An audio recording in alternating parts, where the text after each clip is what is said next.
दोस्तों आज आपको सुनाने जा रहे उम्र बढ़ाने वाला पेड़ अकबर बीरबल की कहानी को जरूर सुने। एक बार तुर्किमान के शहंशाह ने बादशाह अकबर की बुद्धि की परीक्षा लेने के मंसूबे से एक पैगाम भेजा। पैगाम में कुछ इस तरह था।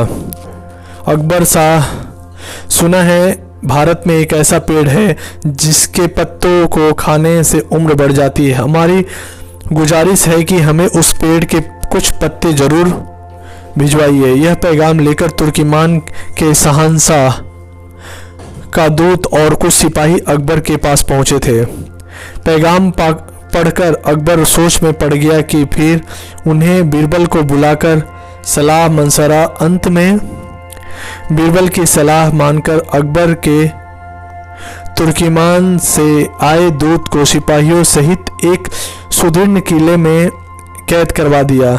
वहां उन्हें खाने पीने का यथोचित प्रबंध किया गया। किले में बंद दूत और सिपाही चिंतित थे। उनकी समझ के बाहर था कि आखिर उनका दोस्त क्या है।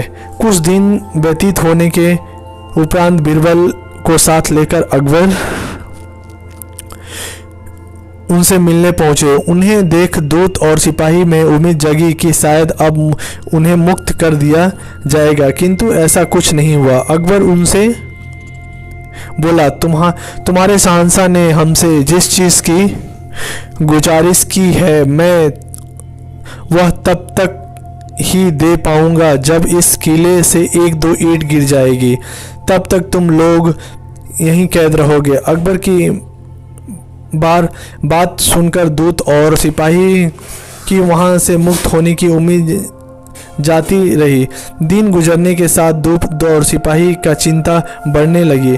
उन्हें अपना परिवार और अपने देश का सुखमय जीवन याद आने लगा। किले से निकलने का कोई रास्ता न देख वे दिन भर ईश्वर की प्रार्थना में लीन रहते थे। वे ईश्वर कहते थे, हे ईश्वर, हमें इस कैद से मुक्त करवाइए। कब तक इस तरह यहाँ बंद रहेंगे? हमें अपने देश अपने परिवार के पास जाना है।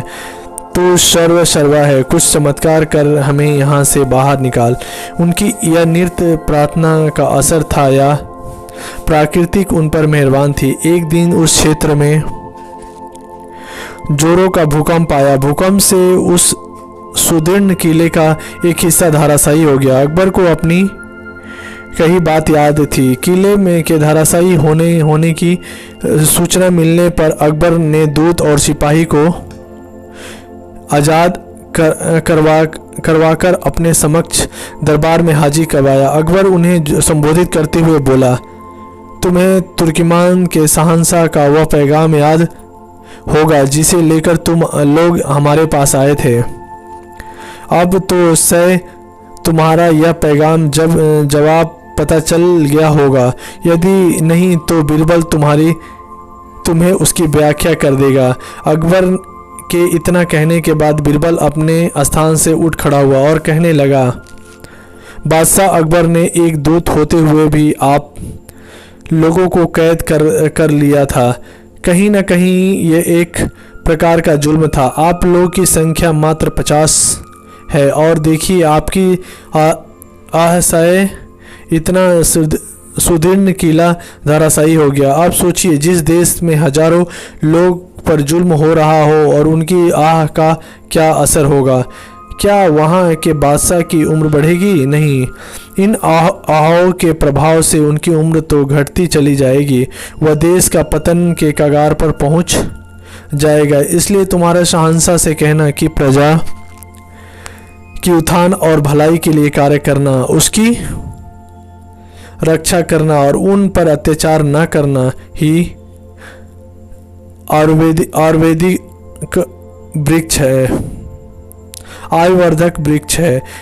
अन्य बातें मिथ्या है। तुर्किमान के शहंशाह के दूत सिपाही जब तुर्किमान पहुंचकर ये बात अपने शहंशाह को बताई तो उनकी आंख खुल गई। वे अकबर के कायल हो गए। इस तरह बीरबल की अक्लमंदी से अकबर तुर्किमान के शहंशाह के द्वारा ली गई बुद्धि की परीक्षा में सफल हो सके।